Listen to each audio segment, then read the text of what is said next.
422페이지 조합원의 지위 양도입니다. 조합원의 지위 양도. 뭐 이거 하기 전에 원장님도 잠깐 말하는 것 같던데 모의고사 꼭 쳐야 됩니다.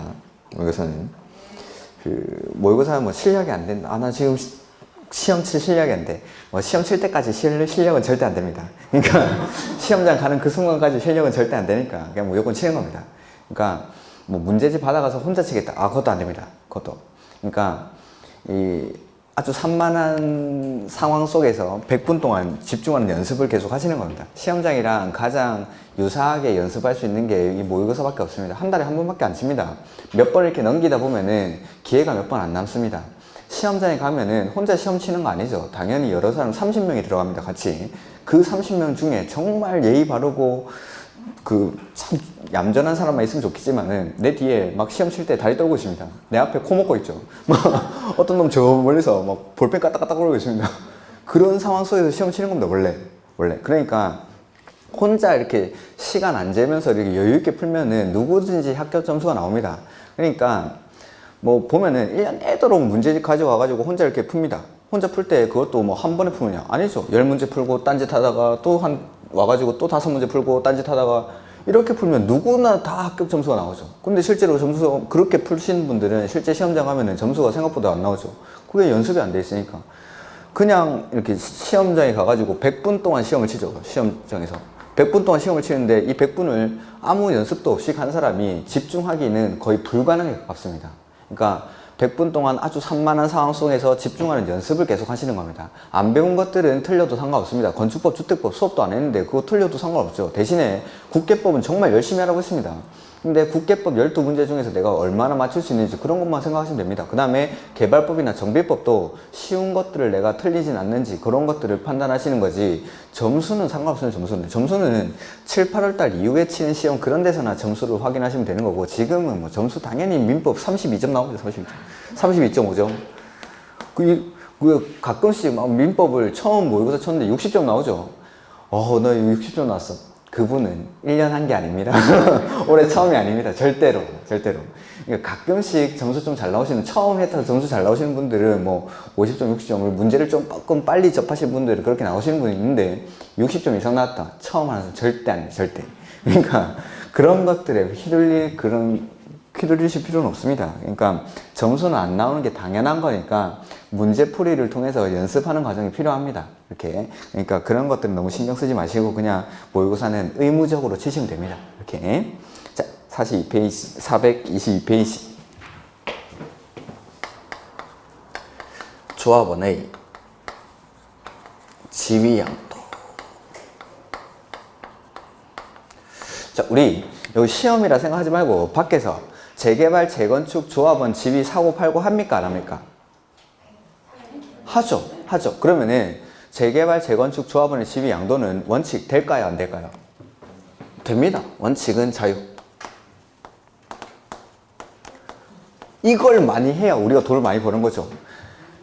이거에 분양권인 단계에서 프리미엄 붙여서 팔고 프리미엄 붙여서 팔고 계속 굴리고 해야 우리가 돈을 많이 버는 겁니다. 짧은 기간 안에 거래를 많이 일어나야지 돈을 많이 버는 거죠.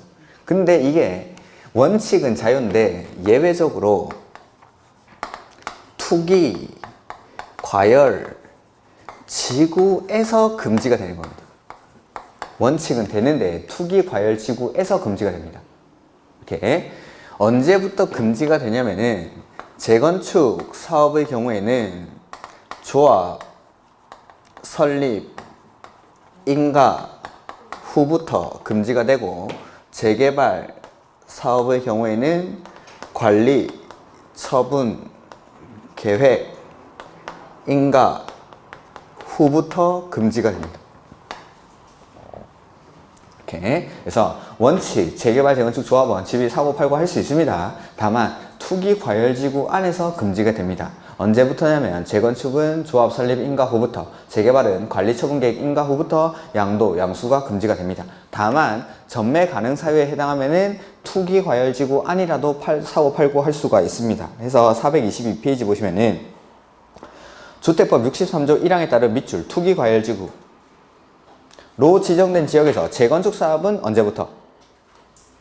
조합, 설립, 인가 후. 재개발 사업은 관리 처분 계획 인가 후부터 정비사업의 건축물 또는 토지를 양수, 가로 띄워놓고 한자는 밑줄, 조합원이 될 수 없다. 그러니까 원칙은 되는데 투기과열지구에서 금지가 되는 겁니다. 근데 가로 안에 보시면은 그 조합원이 될 수 없다 그 위에 줄에 상속, 이혼, 제외 여기 밑줄. 상속이나 이혼은 제외.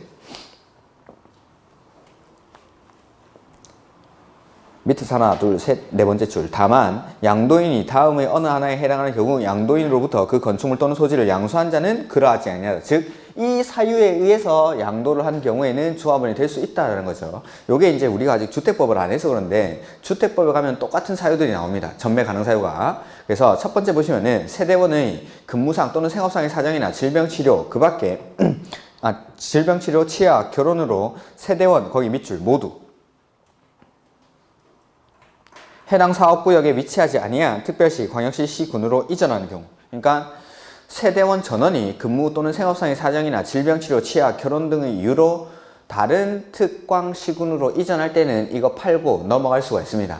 투기가열지구라도. 두 번째, 상속으로 취득한 주택으로 세대원 밑줄 모두 이전하는 경우.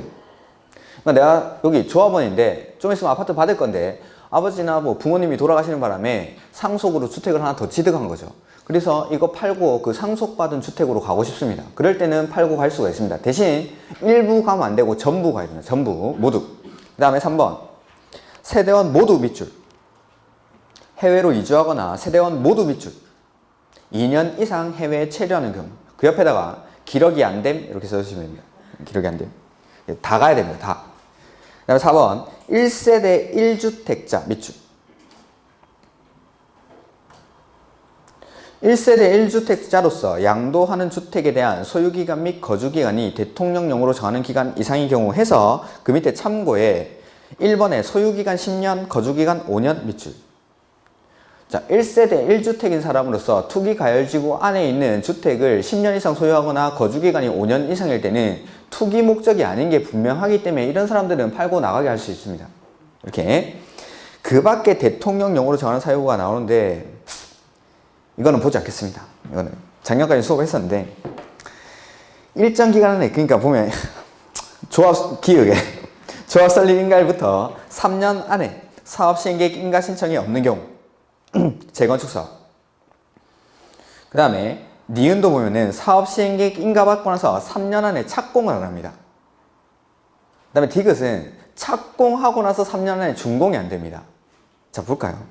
요게 조합 설립 인가받고 나서 조합 만들어지고 나서 3년 안에 사업 시행계획 인가 신청이 없거나 사업 시행계획 인가받고 나서 3년 안에 착공을 안 하거나 착공하고 나서 3년 안에 준공을 안 할 때, 준공이 안 될 때, 이럴 때는 이 조합원의 지위를 팔고 갈 수가 있습니다. 이게 예전에는 2년 조합 설립 인가받고 나서 2년 안에 사업 시행계획 인가 신청이 없거나 사업 시행계획 인가받고 나서 2년 안에 착공을 안 하거나 착공하고 나서 3년 안에 준공이 안 될 때 요랬었는데 요걸 3년 3년으로 바꿉니다. 이게 왜 그러냐면은 강남에서 재개발 재건축을 하는데 그 강남 안에 있는 재건축 구역에 사는 사람들, 집을 가지고 있는 사람들은 그게 실거주 목적도 있겠지만 투기 목적으로 그걸 소유하는 사람들이 많죠. 그러면은 이걸 팔고 나가야 됩니다. 팔고 나가야 되는데 2018년도에 2018년도에 투기가열지구가 지정이 되죠.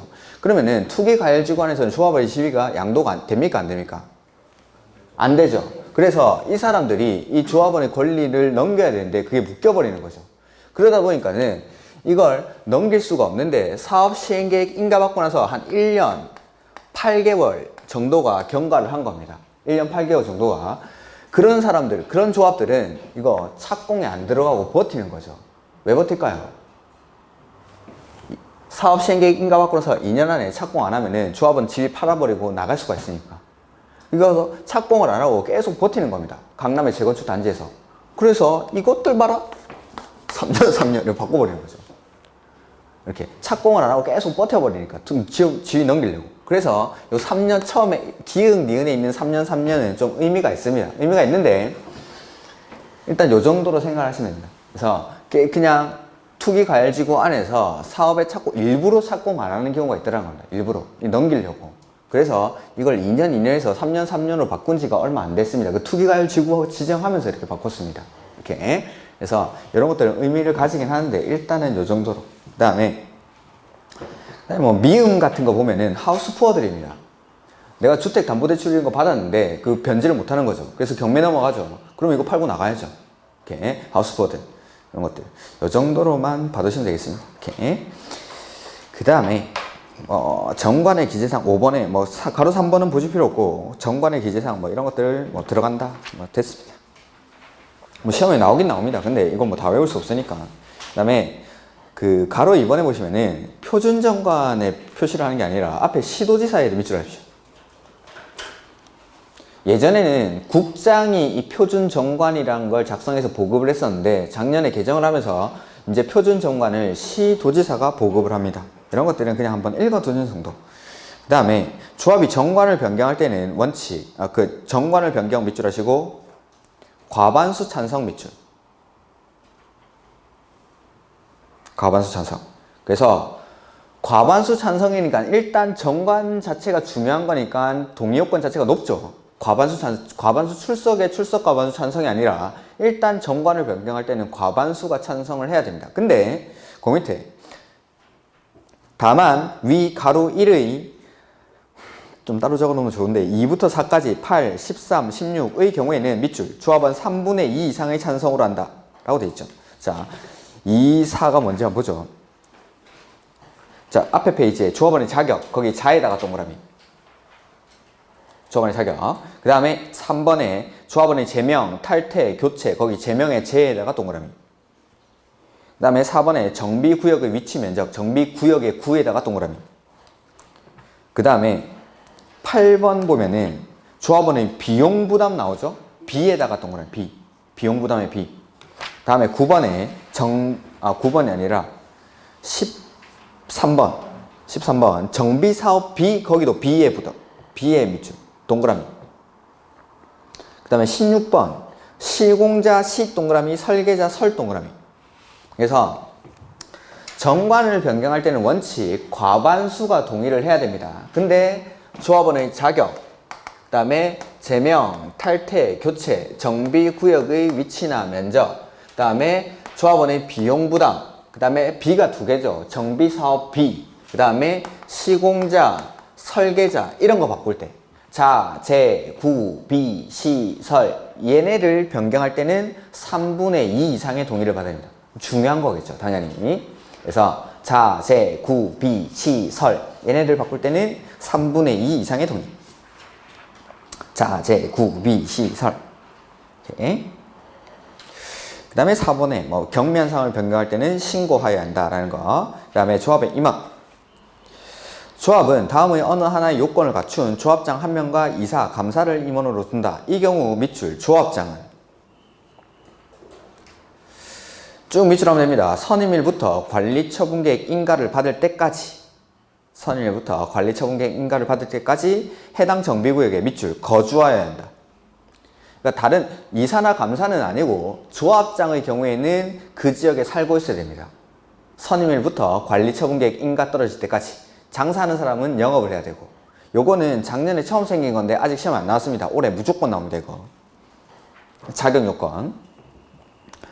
그래서 1번에 박스 안에 1번 보면은 조합장은 일단 거주를 해야 되고 나머지 임원들은 일단 정비구역에 거주하고 있는 자로서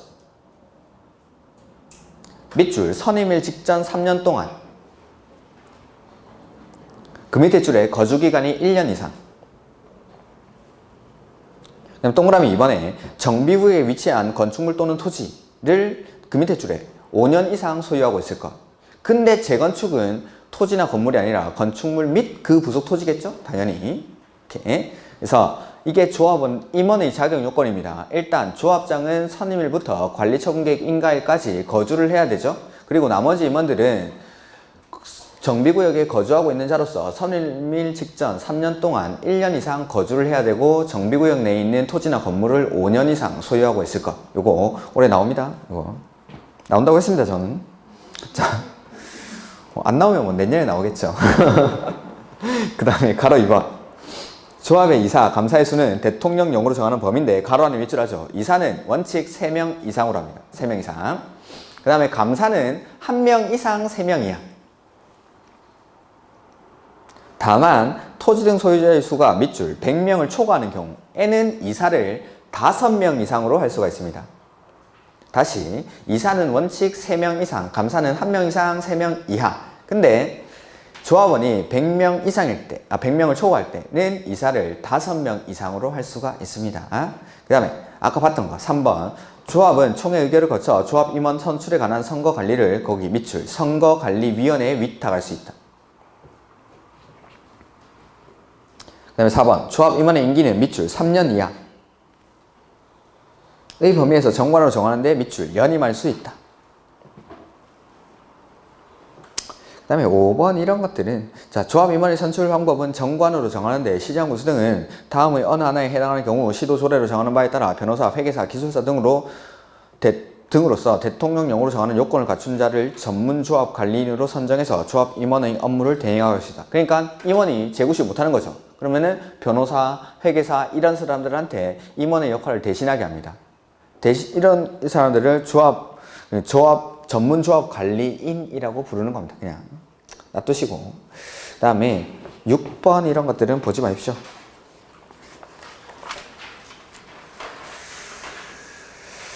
그 다음에 7번에 조합 임원의 직무 보시면은 가로 1번 조합장은 조합을 대표하고 그 사무를 총괄하며 총회 또는 대의원의 의장이 됩니다. 이 사람이 조합장이. 그 다음에 조합장이 대의원의 의장이 되는 경우에는 밑줄 대의원으로 본다.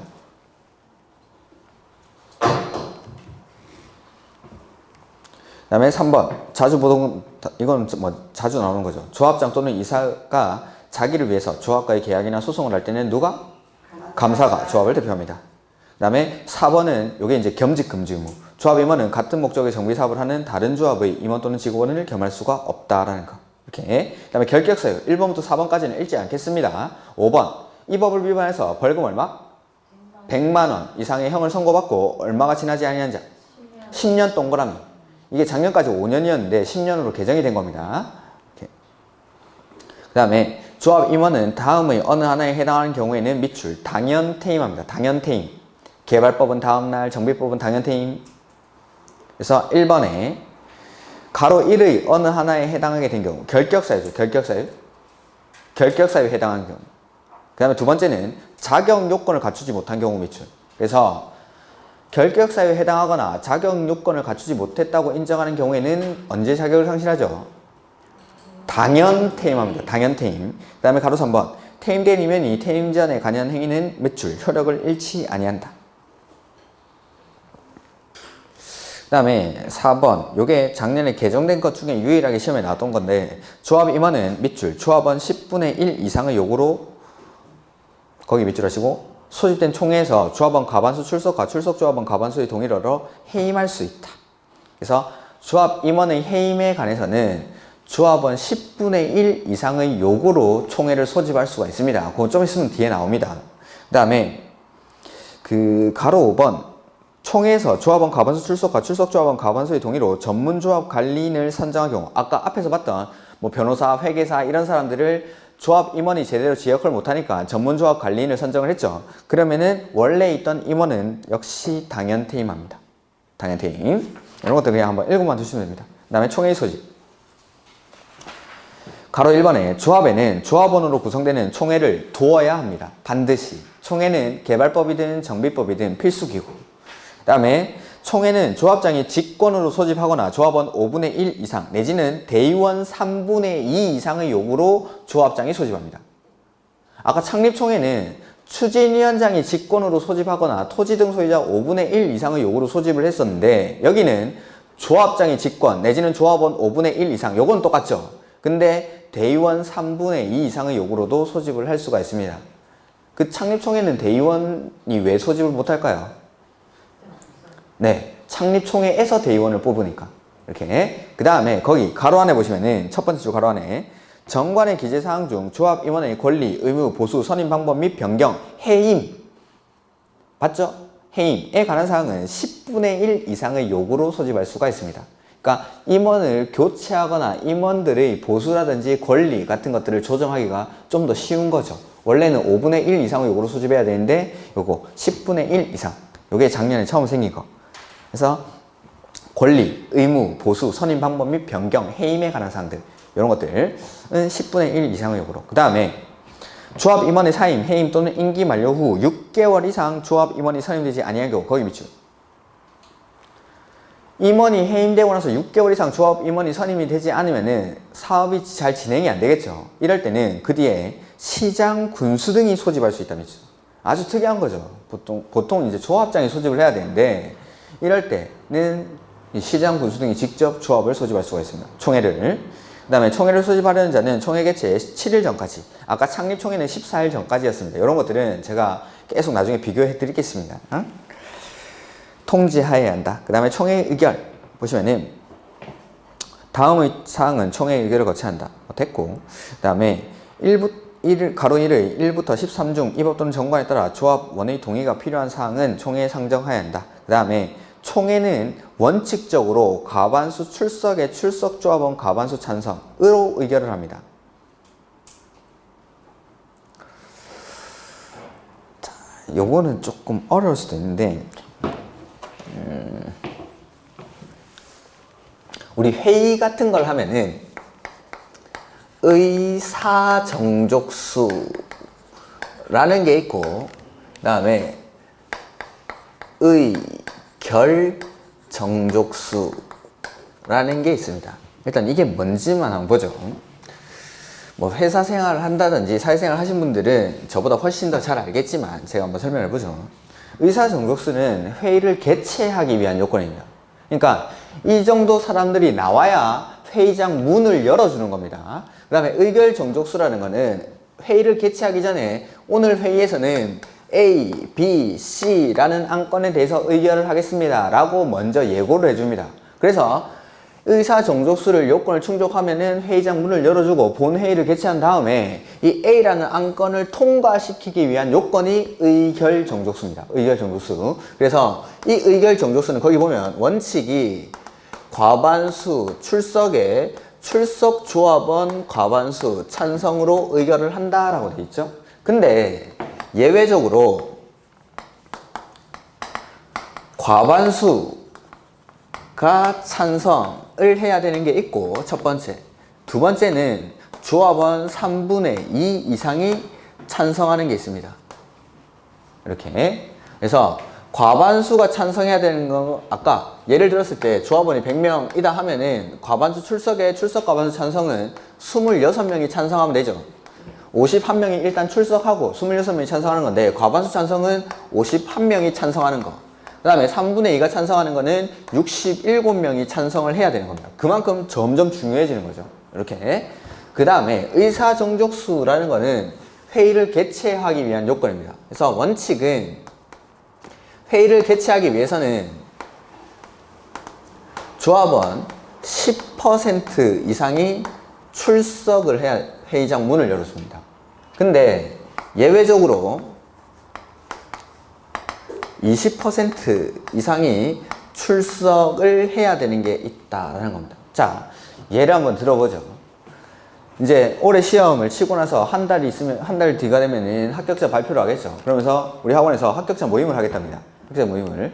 회의 장소는 이쪽으로, 여기 우리 학원 대강의실로 정하는 거죠. 그래서 합격자 모임을 하는데 일단 그 회의에서 회장님 뽑고 부회장님 뽑고 뭐 총무 뽑고 이러겠다는 거예요. 이럴 때 이러한 안건에 대해서 논의를 하겠다라고 사전 공지를 했습니다. 그래서 회의장 문을 열기 위해서는 일단은 원칙 10%가 출석을 해야 됩니다. 10%가. 즉 우리 여기 있는 분들이 다 합격을 하실 테니까 우리 인원 중에서 10% 이상이 출석을 해야 회의장 문을 열어주는 거죠. 그러니까 합격자 모임을 하는데 학원에서 가만히 있겠습니까? 음료수도 사놓고 과자도 사놓고 뭐 다과회를 준비를 하겠죠. 그런 것들 10% 이상이 출석을 해야 회의장 문을 열고 그걸 먹을 수 있습니다. 근데 10%도 안 오죠. 이 의사정족수를 출석 요건을 충족을 못하면은 회의장 문을 안 열어줍니다. 즉 회비를 쓸 수가 없고 내 돈 내고 커피 사 먹고 집에 가야 됩니다. 그게 의사정족수, 회의를 개최하기 위한 요건. 일단 10%가 출석하면 과자는 먹을 수 있습니다. 대신에 이 의사 정족수가 출석을 하더라도 의결 정족수를 요건을 충족하지 못하면 회장님 못 뽑고 부회장님 못 뽑는 겁니다. 이런 것들. 그래서 회의장 문을 열기 위한 요건, 그 다음에 특정 사안에 대해서 의사 결정을 하기 위한 요건이라고 생각하시면 됩니다. 그래서 거기 보시면은 429페이지 가로 3번에 원칙은 과반수 출석에 출석조합원 과반수 찬성으로 의결을 하죠. 근데 가로 1의 9번, 10번이 뭐냐면은 경우에는 조합원 과반수 찬성으로 의결한다. 그게 관리처분계획이랑 사업시행계획서입니다. 9번에 사업시행계획서 밑줄 하시고 10번에 관리처분계획. 이거 지금 다 외울 수 없으니까 그냥 표시만 해놓는 겁니다. 표시만. 제가 필기도 안 하겠습니다. 이거는 외울 걸 기대하지 않으니까 이건. 그 다음에 4번 요거는 좀 기억을 하죠. 4번의 곧 밑에 다만 정비사업비가 100분의 10 이상 늘어나는 경우, 그러니까 여기 3분의 2가 찬성해야 되는 경우는 사업비가 10% 이상 증가합니다. 이럴 때는 3분의 2 이상이 찬성해야 됩니다. 조합원들 입장에서는 제일 중요한 게 뭘까요? 내가 돈 얼마 내는지. 근데 사업비가 증가하면은 그만큼 내 분담금이 커지는 겁니다. 그래서 이럴 때는 3분의 2 이상이 찬성해야 된다. 근데 이것보다 가로 안에 또 중요한 게 하나 나오는데 생산자 물가상품분은 당연히 제외해야 되고 법 73조에 따른 밑줄 손실보상 금액은 제외한다. 그게 뭐냐면은 자 우리가 이제 분양 신청을 받겠죠. 분양 신청을 받아 보니까 분양 신청을 하는 사람도 있는데 안 하는 사람이 있는 겁니다. 이 사람들 안 하는 사람들한테는 돈 주고 내보내야겠죠.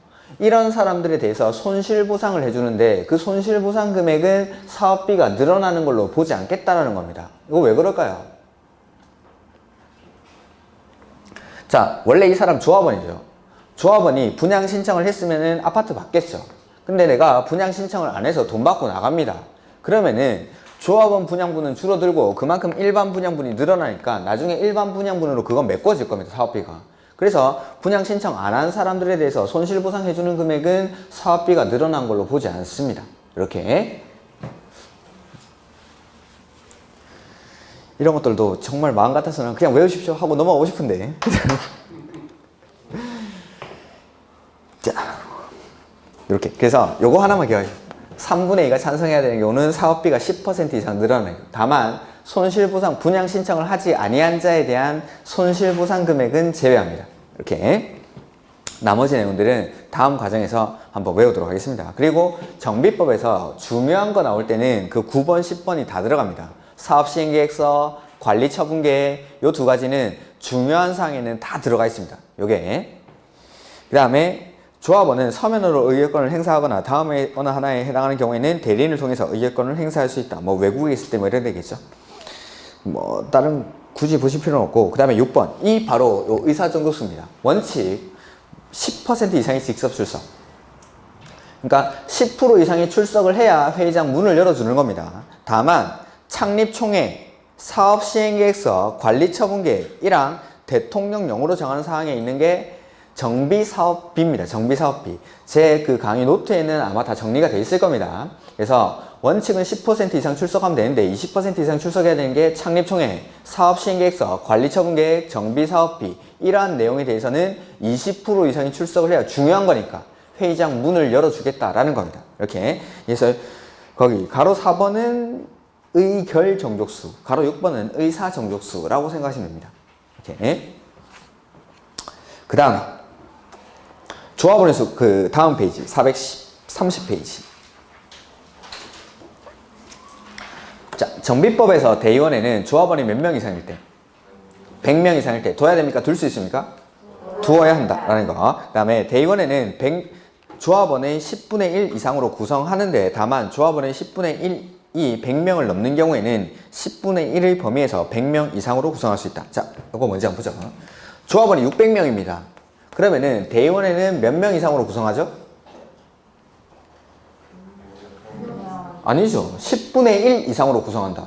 그러니까 600명이면은 60명 이상으로 구성하는 게 원칙. 근데 조합원이 3000명입니다.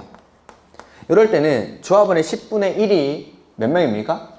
300명. 그래서 다만 조합원의 10분의 1이 100명을 넘는 경우, 100명을 넘죠? 그럴 때는 100명 이상 300명 이하, 10분의 1을 범위 안에서 100명 이상으로 구성할 수 있다라는 거. 오케이. 그래서 대의원은 원래 조합원 10분의 1 이상으로 구성하는데 이 10분의 1이 100명을 넘는 경우에는 10분의 1을 범위 안에서 100명 이상으로 구성할 수가 있습니다. 오케이. 그 다음에 조합장이 아닌 조합의 임원은 대의원이 될 수 없다. 거기 밑줄. 조합장 말고 이사나 감사는 대의원이 될 수가 없습니다. 아까 우리 앞에서 봤었는데 조합장은 대의원의 의장이 됩니다. 이 사람이. 그래서 조합장은 대의원의 의장이 되고 그 대의원의 의장이 됐을 때는 대의원으로 보는데 나머지 이사나 감사는 조합의 임원이 될 수가 다른 대의원이 될 수가 없습니다. 이렇게. 그다음에 대의원에는 총회의 의결사항 중 다음의 대통령령으로 정하는 사항 외에는 총회의 권한을 대행할 수 있다라고 해서 그 밑에 나오는 거는 총회의 권한을 대의원회가 대신할 수 없는 거겠죠. 총회의 정권사항. 우리가 개발법에서도 총회의 정권사항을 외운 적이 있습니다. 두 문자가 정화나 게임에 기억이 납니까? 됐습니다. 그러면 그건 됐습니다. 그래서 정관, 환직의, 개발계, 조합 임원의 선임, 조합의 합병이나 해산 이런 것들은 대의원회가 대신할 수 없다라는 거 똑같이 나옵니다. 1번 정관 나오죠? 그 다음에 정비법에서 중요한 거 나올 때마다 나오는 거 두 가지가 있었습니다. 6번, 7번 6번, 7번이 아니라 7번 관리처분계획 그 다음에 사업시행계획이 어디 있어야 되는데?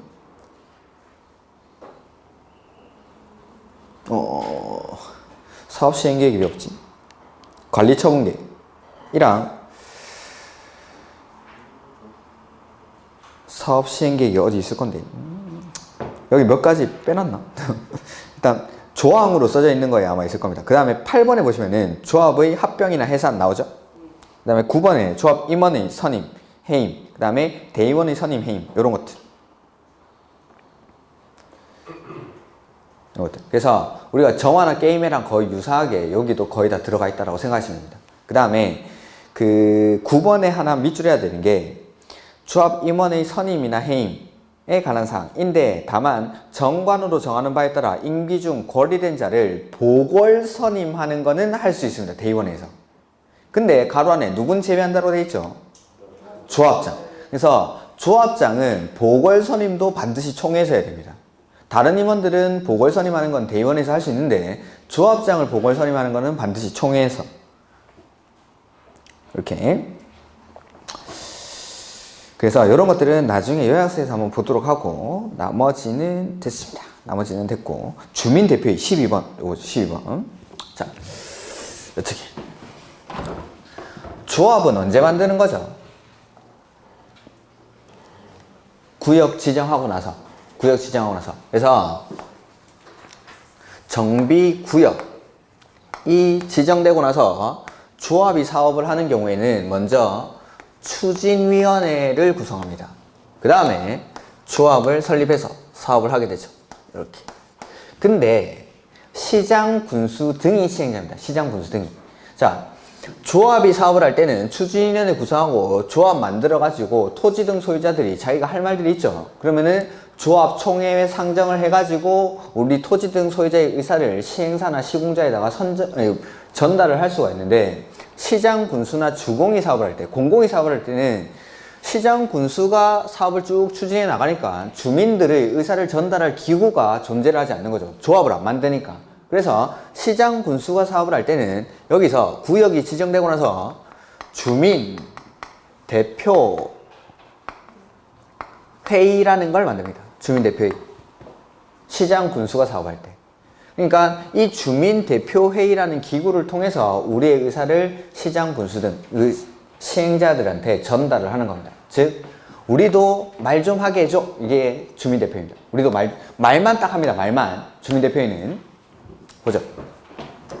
토지 등 소유자가 시장 군수 등 또는 주공 등의 사업 시행을 원하는 경우 즉 조합 안 만들고 공공이 사업하죠. 시장 군수나 주공이 사업합니다. 이럴 때는 거기 정비구역 지정고시고 밑줄 추진위원회 구성하는 시점이랑 똑같이 정비구역 지정되고 나서 주민대표회의 가로 안에 밑줄을 구성해야 합니다. 주민대표회의는 위원장을 포함하여 5명 이상 25명 이하로 구성. 밑줄. 다음에 우리 아까 추진위원회 구성할 때 동의 요건이 얼마였죠? 과반수 동의. 추진위원회는 과반동의. 그 다음에 시장 군수한테 뭐 받았습니까? 승인. 요 똑같이 가로 3번 다음 페이지에 주민대표인은 밑줄 토지 등 소유자 과반 동의를 받아 구성하며 국토교통부를 영관으로 정하는 방법 및 절차에 따라 밑줄 시장 군수 등의 승인. 추진위원회 구성 요건이랑 주민대표의 구성 요건이 똑같습니다. 그 다음에 나머지 4번, 5번, 6번 이런 것들을 보지 마십시오. 토지 등 소유자 전체 회의도 됐습니다. 이건 신탁업자가 사업할 때 만드는 거. 여기까지. 그 다음에 435페이지 사업시행계획 인가가 나오는데 이제 시행자를 지정했으니까 이 시행자가 사업시행계획서를 작성해서 요거 인가 받겠죠. 요 정비사업을 위한 조치들이 몇 가지 나오는데 이거는 시험에 나올 때도 있고 안 나올 때도 있는데 그걸 위해서 보기에는 양이 좀 많습니다. 그래서 문제풀이 할 때 나오는 요소들마다 제가 따로 그 객관식 문제집이라든지 기출문제집에서 설명을 드리겠습니다. 근데 몇 가지 확인하고 갈 거는 447페이지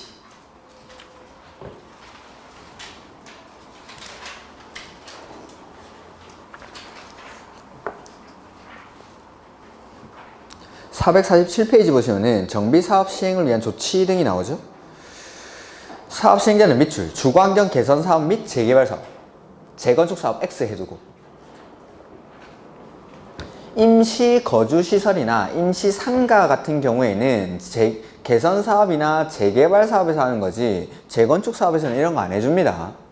사익을 추구하는 사업이니까 지네 알아서 하는 겁니다. 지네 알아서. 이거는 정비구역 안에 있는 세입자들, 못 사는 사람들을 위해서 그 보상금을 받아가지고 이주하기 전까지 임시 거주시설이나 임시 상가 등을 개선 사업이나 재개발해서 해주는 거지 재건축에는 이런 사업이 존재하지 않습니다. 근데 요새 문제가 되는 게 재건축 사업에서도 세입자들에게 이런 임시 상가나 임시 거주시설을 설치해준다라고 해가지고 문제가 되는 거죠. 그렇게 하면은 사적 재산을 침해하게 되니까. 조합이 이런 거 다 만들어줘야 되는데 그렇게 되면 사업비가 증가하게 되고 재건축 사업 조합원들의 이익이 줄어드는 겁니다. 그래서 지금 이제 저쪽 이제 이번에 만든 가석을 차지한 사람들이 요거 재건축 사업할 때도 이런 것들을 해주자 세입자들한테 라고 하는 겁니다. 그렇게 되면은 당연히 사업의 수익성은 떨어지니까 이런 것들이 문제가 되는 거겠죠. 이렇게 지금은 일단 개선 사업이나 재개발 사업에서 임시 거주시설, 임시 상가. 근데 임시 거주시설은 주거환경이나 개선 사업에서 하는데 임시 상가는 상업지역에서 하는 재개발 사업에서 합니다. 재개발 사업에서만 이런 것들은 문제 풀다가 나오면은 한번 보여드리겠습니다. 그 다음에 449페이지 그 밑에 4번 제목에만 몇 줄 해놓죠. 무슨 사업이라고 되어 있습니까? 재건축 사업에서의 매도 청구. 재건축 사업. 매도 청구는 재건축 사업에서 나옵니다. 제가 1, 2월 달에 한번 설명을 드린 것 같은데 재건축 사업에서는 토지 등 소유자가 누구죠? 건축물 및 그 부속 토지 소유자. 그러면은 재건축 구역 안에서 토지만 가지고 있거나 건물만 가지고 있는 사람은 조합원이 될 수 있습니까? 없습니까? 없죠. 건물만 가지고 있는 사람은 조합이 될 수 없죠. 근데 내가 여기 뭐 삼성에서 레미안 지으로 들어옵니다. 아니면 GS에서 자이시우로 들어오는 거죠. 그러면 이 사람 토지나 건물 놔두고 사업할 수 있습니까? 다른 사람 건물 따두고 다른 데만 아파트 지어가지고 분양하면 됩니까? 안 되죠. 이 사람 토지를 사야 됩니다. 건물을 사야 되죠. 그때 제기하는 게 원리는 협의를 해야 되는데 협의가 성립하지 않을 때 매도 청구 소송을 제기하는 거죠. 그래서 다른 것들 개선 사업이나 재개발 사업에서는 토지만 가지고 있어도 되고 건물만 가지고 있어도 되고 지상권자도 조합원이 되니까 매도 청구라는 게 나올 여지가 없는데 재건축 사업은 토지만 가지고 있거나 건물만 가지고 있으면 조합원이 될 수 없으니까 이런 사람들한테 매도 청구를 합니다. 두 번째는 재건축 사업이 아니라 정비법에서 조합원이 될 수 있는 사람 누구죠? 토지 등 소유자. 토지 등 소유자. 근데 재건축 사업은 누구만? 그게 아니라 재건축 사업은 동의한 자만. 동의한 자만. 그럼 반대하면 팔고 나가야죠. 그래서 재건축 구역 안에서 토지만 가지고 있거나 건물만 가지고 있는 사람 내지는 조합 설립에 반대한 사람 이런 사람들한테 제기하는 게 매도 청구입니다. 그래서 정비법에서의 매도 청구는 이 재건축 사업에서만 나옵니다. 재건축 사업에서만 이렇게. 그 다음에 날짜 이런 것들은 제가 다음에 한번 할 거고 450페이지. 자, 정비법에서도 수용이 나옵니다. 수용할 때 무슨 법 준용하죠? 수용할 때 무슨 법 준용하죠? 그래서 5번 공치법 준용이라고 돼 있죠? 근데 사업인정고시에 특례가 있고 재결신청기간에 특례가 있습니다. 사업인정고시는 싹 다 사업을 할 수 있을 때 라고 했었죠? 그래서 여기서 실시 앞에 있는 게 사업 시행계획 인가 후. 거기 가로 2번에 사업 인정고시 의제 어디에 파란색 돼 있습니까? 사업 시행계획 인가 고시 후. 그때를 사업 인정고시가 있는 걸로 봐줍니다. 사업을 할 수 있을 때. 재결신청 기간은 다 똑같죠? 사업 시행 기간 내에 이렇게. 그 다음에 원칙은 사전에 현금으로 보상하는 게 원칙인데 정비법에서는 공사 다 하고 나서 사후 현물 보상의 예외가 있습니다. 정비사업으로 조성된 건물로 보상을 해주는 게 예외적으로 있다라는 거. 이런 수용들 우리 다 했던 거죠. 그 다음에 뭐 나머지 내용은 뭐 지금은 안 보셔도 좋습니다. 그 다음에 이제 어딜 볼 거냐면 456페이지. 자, 이렇게 사업 시행 계획을 작성해서 인가받고 고시하고 나면은 사업을 진행을 합니다. 그때 이제 실시 단계에 들어왔을 때 이때 사업을 어떻게 하는지 한번 보죠. 자,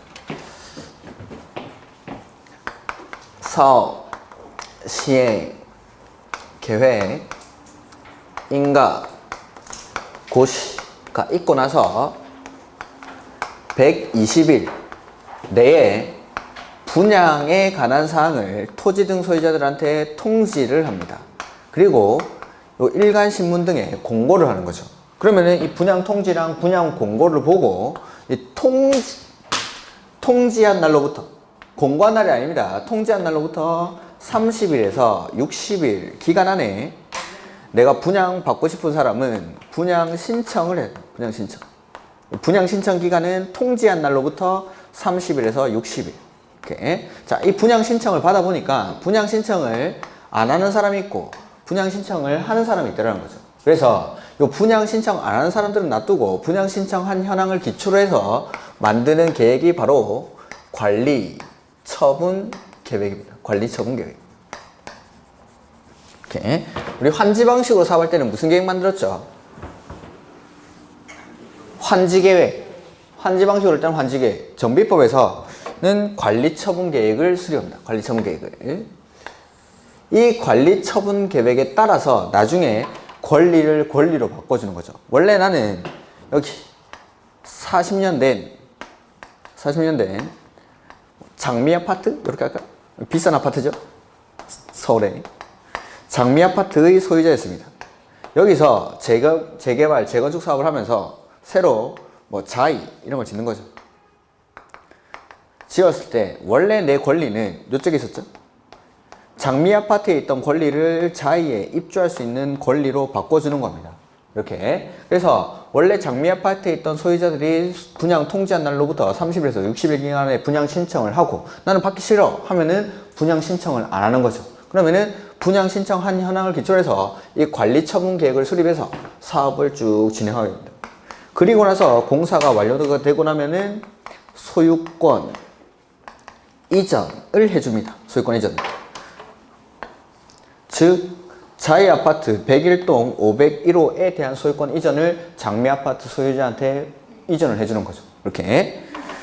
그래서 환지 방식으로 사업할 때는 땅으로 바꿔주니까 환지 계획에 따라서 환지 처분을 하고, 정비법에서는 권리를 권리로 바꿔주니까 관리 처분 계획에 따라서 나중에 소유권 이전을 해주는 겁니다. 이렇게. 자, 관리 처분 계획을 작성할 때도 기준이 있고 내용이 있습니다.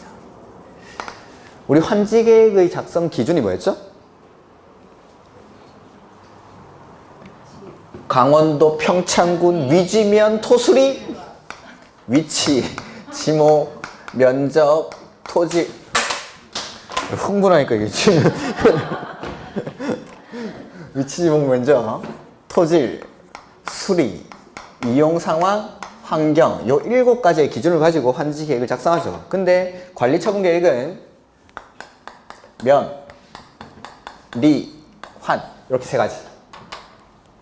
제가 환지 계획이랑 관리 처분 계획이 이거 똑같다고 했습니다. 그 다음에 관리 처분 계획의 내용인데 우리 환지 계획의 내용 어떻게 배웠습니까?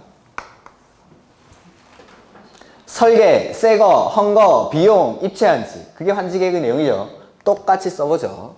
설계, 두 번째 새거, 세 번째 헌거, 네 번째 비용, 입체한지는 빼고 요거 똑같이 나옵니다. 여기서 똑같이. 그 다음에 요렇게 환지 관리처분 계획을 작성하고 나면 요 관리처분 계획을 인가받고 고시합니다. 관리처분 계획 인가 이거 누가 해줄까요? 시장, 군수 등이 인가받고 공사에 착수를 하는 거죠. 착수를 해서 공사가 완료되고 나면은 나중에 준공인가를 받습니다. 준공인가 받고 공사 완료 고시라는 걸 합니다. 공사 완료 고시. 그리고 나서 지체 없이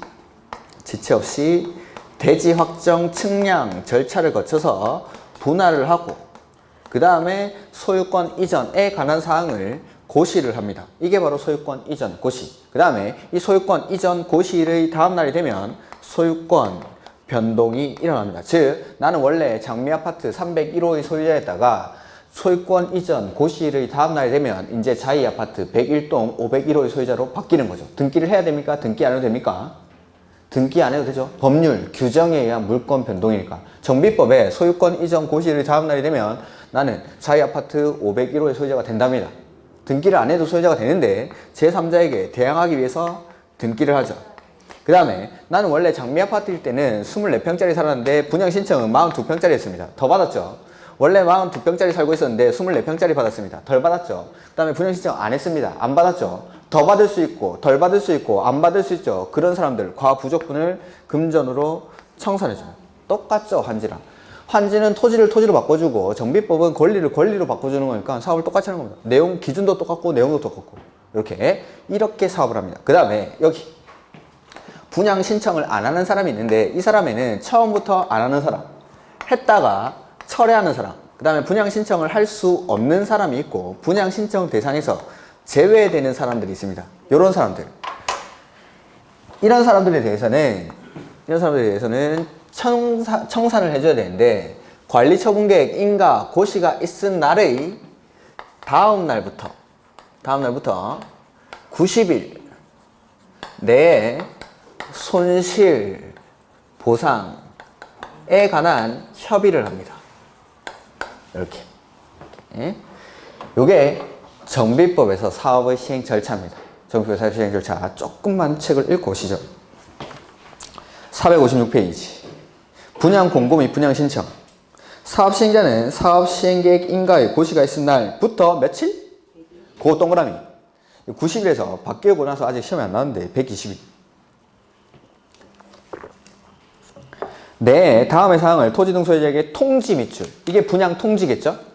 그 다음에 분양 대상이 되는 대지 또는 건축물 내역 등 대통령령으로 정하는 사항을 해당 지역에 발간되는 일간신문에 공고 밑줄. 이게 분양 공고.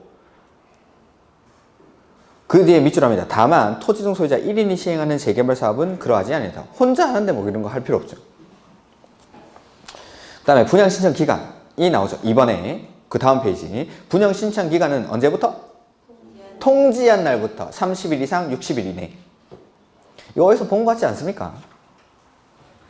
우리 개발법에서 입체 환지를 신청하는 기간도 요 통지한 날부터 30일에서 60일 기간 이내입니다. 이렇게.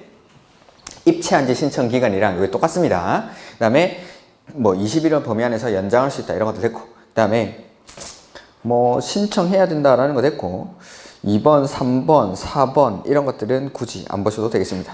5번. 자, 투기가열지구의 정비사업 밑줄, 투기가열지구 밑줄.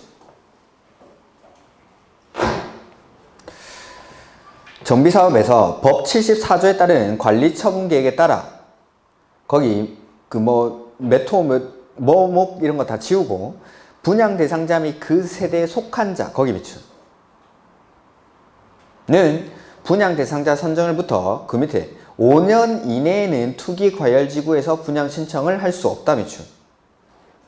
자, 보면은 내가 투기과열지구 안에서 조합원 분양분이든 일반 분양분이든 관계없습니다. 조합원 분양분이든 일반 분양분이든 관계없이 일단 분양 받았습니다. 분양 받고 나면은 나뿐만 아니라 그 세대에 속한 사람까지는 5년 안에 투기과열지구에서 분양 신청을 할 수 없습니다. 그 사람들이 여기 분양 신청을 할 수 없는 사람입니다. 그래서 투기과열지구 안에서 일단 아파트 한 개 받았으면은 그 세대에 속하는 사람까지는 싹 다 5년 안에 투기과열지구에서는 분양 신청을 할 수가 없습니다. 이렇게. 다만 상속, 결혼, 이혼은 제외한다 뭐 이렇게 돼 있고, 그 다음에 분양 신청을 하지 아니한 자 등에 대한 조치가 나오죠. 이 사람들. 그래서 사업 시행자는 거기 밑줄 관리처분계획 인가 고시된 다음 날부터 90일이네. 다음에서 정하는 자와 토지, 건축물 또는 그 밖의 권리의 밑줄 손실 보상에 관한 협의.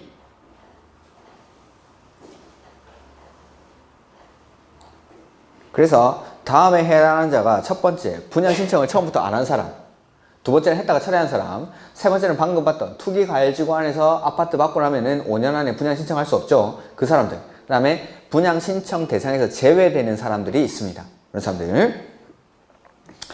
그 다음에 2번 사업시행자는 협의가 성립되지 아니하면 그 기간 만료일이 다음 날부터 60일 이내에 재결 신청을 하거나 매도 청구 소송을 제기할 수가 있습니다. 그리고 이럴 때는 지연에 따른 이자까지도 지급을 해야 된다라는 내용인데 이런 것들은 참고로 보셔도 됩니다. 그 다음에 관리처분계획 인가가 나오죠. 거기 보면 사업시행자는 분양신청 기간이 종료된 때에는 분양신청 현황을 기초로 다음의 사항을 포함한 밑줄 관리처분계획을 수립해서 누구한테 인가받죠? 시장, 군수 등의 인가. 그래서 분양신청 기간이 만료되고 나면 이 분양신청 받은 현황을 기초로 해서 만드는 게 관리처분계획. 이렇게. 그 다음에 관리처분계획을 변경, 중지, 폐지하는 경우에도 마찬가지 인가받아야 되는데 경미한 사항은 신고한다 라고 되어 있죠. 그래서 그 459페이지 옆에 보시면은 관리처분계획의 내용이 나옵니다. 자, 첫 번째 설계는 설계인데 무슨 설계입니까? 분양설계. 환지에서는 환지설계, 여기서는 분양설계. 자, 관리처분계획에는 분양 관련된 내용이 들어가는 겁니다. 왜냐하면 분양 신청 받은 현황을 기초로 해서 만드는 게 관리처분계획이니까 분양 관련된 내용이 이 관리처분계획 안에 들어갑니다. 그래서 분양설계. 그 다음에 이번에 이거는 원래 없던 거죠. 환지계획에는 없던 건데 분양 대상자의 주소 내지는 성명이 들어갑니다. 그 다음에 세 번째 분양 대상자별 밑줄 분양 예정인. 분양 예정인은 여기 장미 아파트일까요? 자이 아파트일까요? 자이. 그러니까 새거 이게. 분양 예정인 대주 또는 건축물의 추산액. 즉 새거 아파트 가격이 들어가요. 새거 아파트. 분양가죠. 분양가. 그 다음에 4번에 다음에 해당하는 보류지 밑줄. 보류지는 비용이겠죠. 비용. 그 다음에 비용이 하나 더 있습니다. 6번에 정비사업비. 이것도 비용이 나오죠. 비용. 그래서 보류지랑 정비사업비 이 두 가지를 묶어서 비용. 그 다음에 5번 분양 대상자별 밑줄 종전. 요거는 장미 아파트입니까? 자입니까? 장미. 그래서 종전 토지 또는 건축물 명세 및 거기 밑줄 사업, 시행, 계획, 인가, 고시가 있은 날을 기준 으로 한 가격.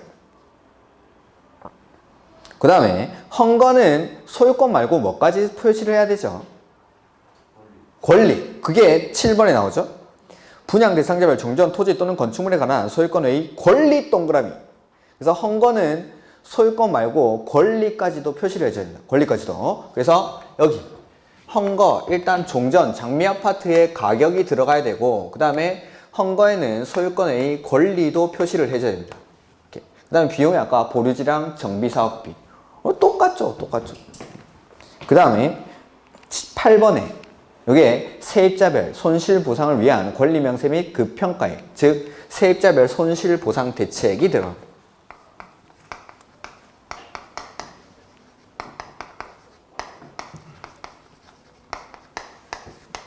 이렇게. 그래서 자 계획의 내용을 수업한 거는 4개밖에 없습니다. 첫 번째 도시군 관리계획의 내용. 용도 지역, 지구, 구역의 지정이나 변경 이런 것들. 그 다음에 두 번째는 지구 단위 계획의 내용. 꼭 들어가야 되는 게 뭐죠? 용기. 계획이랑 나머지 내용들까지. 그다음에 세 번째가 환지계획, 네 번째가 관리처분계획. 이거 시험에 나옵니다. 이거는 다른 계획의 내용은 저 수업도 안 했습니다. 그런 것들은 나오면 대충 맞겠지 하고 넘어가시면 됩니다. 근데 요 네 가지 계획의 내용은 기억을 하셔야 됩니다. 근데 환지계획의 내용이랑 관리처분계획의 내용은 보시다시피 똑같습니다. 이거 분양 대상자의 주소나 성명, 세입자별 손실보상 대책 요것만 포함을 시켜주면 됩니다. 그 다음에 거기 헌거에 5번에 밑줄을 하나 했는데, 자, 보면은 3번에 분양 대상자별 분양 예정인 대지나 건축물의 추산액이죠. 그 다음에 거기에다가 6번 정비사업비를 더합니다. 정비사업비. 그 다음에 여기 종전에 내가 가지고 있던 아파트 가격을 빼는 거죠. 5번은. 그럼 이게 뭐죠? 이게 개별적인 분담금이래요. 분담금. 대략적인 분담금이에요. 자, 그러면은 종전 이거 새로 분양하는 자이 아파트 가격은 정해져 있습니까? 맨날 바뀝니까? 자이 아파트 분양가는 맨날 변동합니까? 정해져 있습니까? 정해져 있죠. 평당 얼마, 뭐 24평짜리는 평당 얼마, 32평짜리는 평당 얼마 이렇게 정해져 있죠. 사업비도 기본형 건축비라는 게 있고 거기에다가 공사 일수를 곱해가지고 구합니다.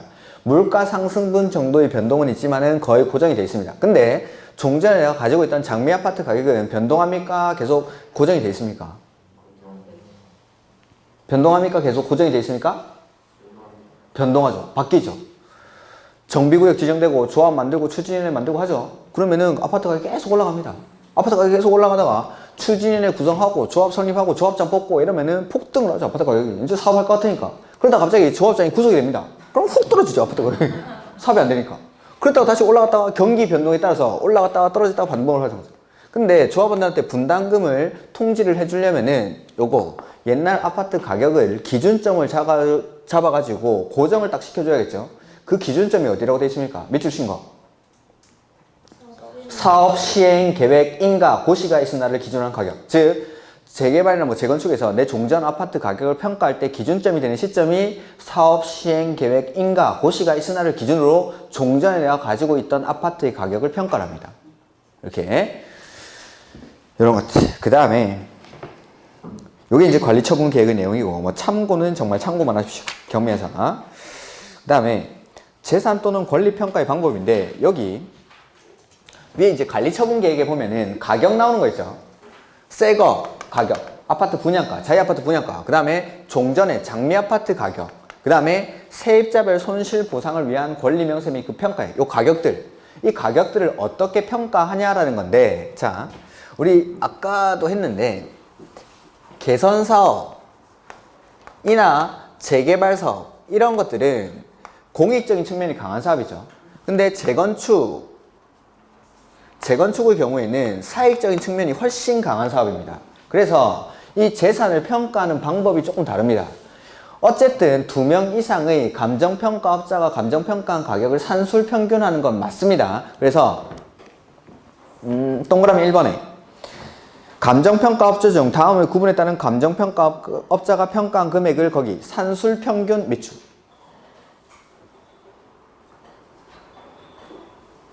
다만 관리처분계획을 변경, 중지, 폐지하는 경우 분양 예정 대상인 대지 또는 건축물의 추산액과 종전 토지 또는 건축물의 가격, 그러니까 분양가랑 종전 아파트 가격, 요거는 관리처분계획을 변경, 중지, 폐지할 때는 사업 시행자 및 토지노 소유자 밑줄 전원의 합의에 의해서 산정할 수 있다. 그래서 개선 사업이나 재개발 사업 같은 경우에는 공익적인 측면이 강한 사업이니까 이 감정평가업자들을 시장 군수가 2인 이상을 추천합니다. 거의 밑줄. 시장 군수 등이 선정 계약한 2인 이상. 근데 재건축 사업은 사익적인 사업이죠. 그 조합원들의 의사가 반영이 돼줘야 됩니다. 그래서 시장 군수가 1명 이상을 선정 계약하고 거기 종합총회에서 선정 계약한 1명 이상의 감정평가업자가 감정평가한 가격을 산술평균합니다. 그래서 개선 사업이나 재개발 사업에서는 시장 군수가 2명 이상을 추천할 수 있는데 재건축 사업에서는 조합이 반드시 1명 이상을 추천을 해야 된다. 제가 그래서 또 궁금해가지고 감정평가업자 아는 형한테 전화를 해봤죠. 형님 이거 어떻게 합니까? 그러니까 자기 범위는 잘 안 한답니다. 이거 잘 안 합니다. 그 재개발 재건축 조합에는 잘 안 들어간답니다. 일이 너무 더럽답니다. 이거 녹화하고 있구나. 힘들답니다. 이게 되게 이렇게 술도 많이 마셔야 되고 이러면 많이 힘들어서 잘 안 한다는데, 보통은 요거 시장 군수가 1명 추천하고 조합이 1명 추천하고 그 다음에 시행사가 1명 추천해가지고 3명 정도가 들어간다. 평가업자가 3명 정도 들어가가지고 이 사람들이 감정평가한 가격을 산술 평균하는데, 일단 법에서는 공익적인 측면이 강한 사업인 개선 사업이나 재개발 사업은 시장 군수가 2명 이상을 선정 계약할 수 있고, 재건축 사업에서는 조합이 꼭 1명을 추천해야 된다. 조합이. 사익적인 사업이니까. 사익을 추구하는 사업이니까. 그 다음에 뭐 2번은 됐고, 관리처분 계획의, 관리처분의 방법이라는 게 나오죠. 요거는 몇 가지만 딱 보면 됩니다. 거기 가로 1번에 그 박스 안에 3번. 정비구역의 토지 등 소유자에게 분양을 합니다. 근데 가로 안에 밑줄 합니다. 지상권자는 제외. 그럼 지상권자는 분양을 안 해준다 이 말이겠죠. 아파트 못 받고 여기 손실 보상하고 나가는 겁니다. 이 사람들이 관리처분 계획에서 제외되는 사람. 이 사람들. 너무 작은 토지들도 당연히 안 줍니다. 이런 것들은. 그래서 지상권자에 대한 분양은 없습니다.